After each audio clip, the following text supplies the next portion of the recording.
Kamakailan lang ay naging usap-usapan po dito sa crypto community ang mga high-profile na meetings ng Ripple CEO na si Ginoong Brad Garlinghouse sa mga leader ng US. Mula po sa crypto ball hanggang sa dinner kasama po si President Donald Trump at Vice President James David Vance. Tila nagiging aktibo po ang Ripple sa pagtataguyod ng crypto at saka blockchain sa bagong administrasyon. Ngayon ay ano po ang kahulugan nito para kay Ripple at saka kay XRP? Posible bang may kaugnayan ito sa patuloy na kaso laban sa SEC? At higit po sa lahat, ay paano po ito makakaapekto sa atin bilang mga Pinoy crypto enthusiast, lalong-lalo na po sa mga interesado kay XRP. At ayan, bago po tayo magpatuloy ay nais ko lamang po munang bigyang linaw ang aking disclaimer kung saan ang nilalaman po ng video na ito ay hindi po ito isang financial advice. For education and information purposes lamang po ang layunin nito. Ayan, ayon po sa tweet ni Ginoong Brad Garlinghouse, siya po ay naging bahagi ng iba't ibang high-profile na event sa Washington DC na may kaugnayan po sa inauguration ni Donald Trump bilang ika-47 Pangulo ng US. Kabilang po sa mga event ang tinatawag na Crypto Ball. Isa po itong espesyal na dinner kasama si Vice President James David Vance at isang session sa Capitol. Sa mga event na ito ay binigyang diin ni Ginong Garlinghouse ang excitement at mga oportunidad na hatid po ng crypto at saka blockchain, lalong-lalo na sa US. Ayon sa kanya, sa wakas po ay nagkaroon na ng positibong pananaw ang bansa sa potensyal ng technology ito, hindi lang sa local kundi sa global level. Ayan. Ngayon ay ano naman po ang naging reaksyon ng XRP community? Yan po yung aktual na tweet ni Ginoong Brad Garlinghouse. Ayan, maraming XRP enthusiasts ang natuwa sa balita. Ang mga larawan po ni Ginoong Garlinghouse kasama si Vice President Vance at iba pang mga government officials ay nagdulot po ng optimism sa community.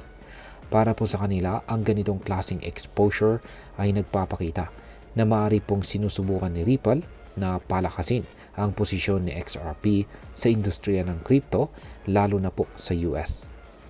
Hindi lang ito ang unang beses na nakita si Ginoong Garlinghouse kasama ang mga leader ng US. Ilang linggo po bago ang inauguration, lumabas din ang litrato ni Ginoong Garlinghouse kasama si Pangulong Trump at si Ginoong Stuart Alderoty, ang Chief Legal Officer ng Ripple. Yan, na-content ko na rin po yan. May video pa ang Ripple CEO na nakikipag-usap kay Vice President Vance sa isang dinner na ginanap bago po ang inauguration. At ngayon ay ano naman po ang papel ng Ripple sa bagong administrasyon? Ang Ripple ay tila aktibong nakikipag-ugnayan po sa bagong administrasyon. Ayon sa mga ulat ay nag-donate po ang Ripple ng $5 million upang suportahan ang inauguration ceremony ni Pangulong Trump. Dagdag pa rito, ang CLO po ng Ripple na si Ginong Alderoty ay nag-donate naman po siya ng 624,000 na XRP o humigit kumulang po na $300,000 noong panahon ng kampanya ni Pangulong Trump. Dahil dito, maraming analyst ang naniniwala na maaring ginagamit po ng Ripple ang kanilang relasyon sa administrasyon upang lutasin ang kanilang kaso laban sa SEC. Posible ring kanila pong isinusulong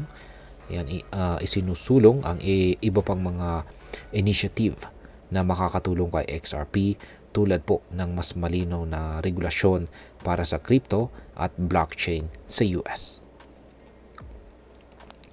Ngayon ay may kaugnayan ba ang meeting sa usapin ng XRP Reserve? Yan, isa po sa mga pinaka-interesting na usapin na lumitaw kamakailan ay ang posibleng pagbuo ng isang American First Reserve na gumagamit ng crypto assets na binuo sa US, kabilang na po si XRP. Ayon po sa mga haka-haka, bahagi po ito ng plano ni Pangulong Trump na magtatag ng isang National Bitcoin Reserve. Bagamat hindi pa ito opisyal na in-announce, kung matutuloy po ang ganitong project, magiging malaki pong oportunidad ito para kay Ripple at saka kay XRP. Ngayon ano naman po ang posibleng maging epekto nito para kay XRP? Yan, ang mga high-profile na interactions po ng Ripple CEO ay maaaring magdala ng maraming benepisyo kay XRP. Kaya ang ilan lamang po sa mga posibleng epekto nito ay una, kung mapapabuti po ng Ripple ang relasyon nito sa administrasyon, maaari pong makakuha ang Ripple ng mas malinaw na regulasyon na siyang makakatulong sa paglago nito sa US market. Pangalawa ay ang suporta po ng isang malaking bansa tulad po ng US ay maaring magpataas ng kumpiyansa ng mga investors kay XRP, kung saan ay maaari pong magdulot ng mas mataas na demand at saka presyo. At bilang panghuli ay ang settlement po sa SEC case. Kung gagamitin po ni Ripple ang kanilang relasyon sa gobyerno upang lutasin ang kanilang kaso laban sa SEC, maaari pong matapos na ang legal na labanan na naging hadlang sa pag-angat ni XRP. Ngayon ay ano naman po ang maaaring maging kahulugan nito para sa atin bilang mga Pinoy crypto traders or investors na interesado kay XRP. Ayan, una ay syempre, kapag nagkaroon po ng malinaw na regulasyon at naayos po ang kaso laban sa SEC, malaki po ang tsansa na tumaas ang presyo ni XRP. Kaya kung ikaw po ay isang long-term investor, maaaring makakita ka po ng malaking kita or gain dito. Pangalawa ay ang pagtutok po ng gobyerno ng US sa crypto ay maaaring magdulot po ito ng global ripple effect, kung saan ay magbibigay ng mas maraming oportunidad para sa mga traders. At panghuli ay ang mga desisyong ginagawa ng US ay kadalasang nagiging batayan po ng ibang bansa.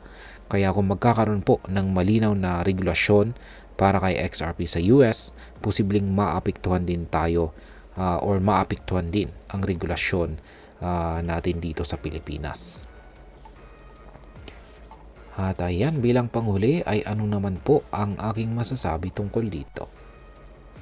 Sa tingin ko po, ang mga ganitong high-profile na meeting ay magandang hakbang para kay Ripple at XRP, sapagkat ipinapakita po nito na seryoso ang Ripple sa kanilang layunin na gawing global ang paggamit kay XRP.